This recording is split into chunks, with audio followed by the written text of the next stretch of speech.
Welcome to The Explainer. Today, we're exploring a framework for understanding the human mind that's been around for centuries, but for many of us in the West, it's pretty much unknown. We're going to dive right into the core concepts of Islamic psychology. For over a century, we've really looked to modern psychology as the main guide for understanding ourselves. But what if it's missing a huge piece of the puzzle? Well, an ancient tradition says it is, and that missing piece, well, it changes everything. Okay, so let's get into it. This whole way of thinking kicks off with a really big question, a question about the limits of an approach that is, purely secular and focused on the material world. Is a psychology that only looks at the brain, at our behaviors, at our thoughts, is that really telling the whole story of what it means to be human? This quote, wow, it just gets right to the point, doesn't it? The argument here is that by focusing only on what we can see and measure, things like brain chemistry, our habits, our thought patterns, modern psychology might have, accidentally pushed aside the most important part of us, our spiritual core. So this leaves us with two totally different ways of looking at the self. On one hand, you have secular psychology, which, as it's described here, works within a purely material world. But on the other hand, Islamic psychology puts forward this holistic model. It says you can't really separate the physical, the psychological, and the spiritual. They're all woven together, and it all starts with the idea that we have a divine origin. So what does this spiritual model of the self actually look like? It's not just some fuzzy idea of a soul. No, this tradition lays out a really clear framework. It breaks our psyche down into three core parts that are constantly interacting with each other. Okay, so first, at the very deepest level, you've got the ruh, which is the spirit. This is seen as this transcendent, divine spark that, well, it brings our physical bodies to life. It's the very source of our life and our most basic connection to a higher, divine reality. Next up is the qalb. Now, this translates to heart, but we're not talking about the organ pumping blood in your chest. Think of it more like a spiritual heart. It's the command center for your entire inner world. It's the part of you that grasps deeper truths, that deals with insight, and it's where our faith or our lack of faith really lives. And finally, we've got the nafs.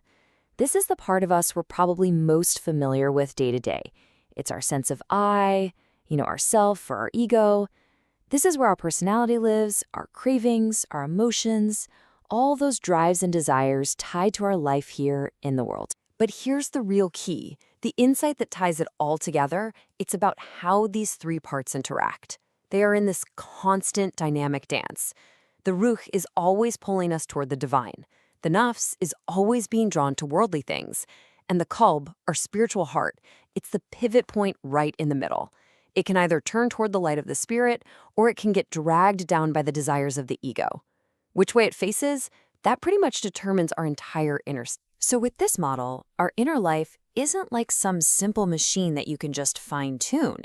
Instead, it's framed as a spiritual battlefield.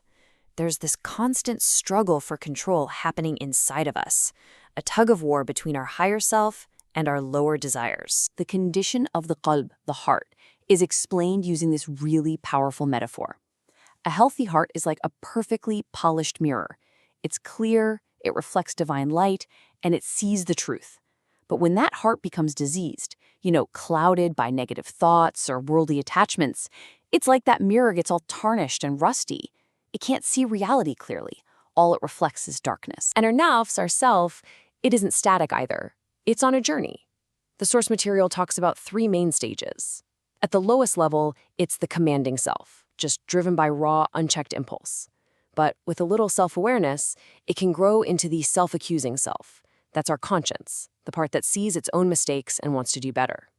And the ultimate goal, that's to reach the serene self, a state of genuine inner peace and contentment. Okay, so this brings us to a question that every human being asks. And it's an area where this framework gives us a totally different way of looking at things. The purpose of our pain and our suffering, right? If we have this divine spark inside of us, this ruh, then why is life so often so hard? Well, from this point of view, Suffering isn't just some random, meaningless bad luck. It's not a sign that you failed. No, it's actually seen as having a really deep purpose. This completely reframes the whole idea of difficulty. It's not just something to be avoided. Instead, hardship is presented as a tool with a purpose. Maybe it's a test of your patience. Maybe it's a way to purify the soul. Or maybe it's just a wake-up call, a reminder to stop focusing on distractions and start focusing on what really matters. The whole point is that difficulties aren't there to break us. They're there to polish that mirror of the heart. So where do we find peace, even when things are tough? This framework points to a clear answer in this verse. It says that real peace for our restless hearts, it doesn't come from fixing everything on the outside. It comes from turning inward, from remembrance of the divine. So, if the goal is to have a polished heart and a serene self, how in the world do you get there? Well, this isn't just abstract theory. The framework lays out a very practical path for achieving both psychological and spiritual well-being. This path is often called polishing the mirror of the heart, and it's a constant process. It starts with just becoming aware of what's going on inside you. From there, it's about actively practicing remembrance and gratitude, and also having the humility to repent and get back on course when you mess up.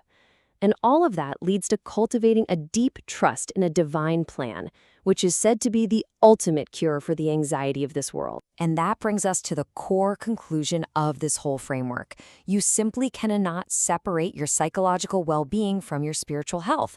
They're not two different things. They're two sides of the same coin.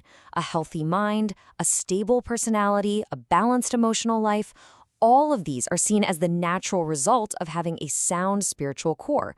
True wellness requires both. So in the end, this entire framework is really just an invitation. It's asking us to shift our gaze, to look away from the outer world of just behavior, and to look into the inner world of the heart. It encourages us to take a moment for some deep self-reflection, and it leaves us with one final powerful question. If your heart is a mirror, what is it reflecting right now?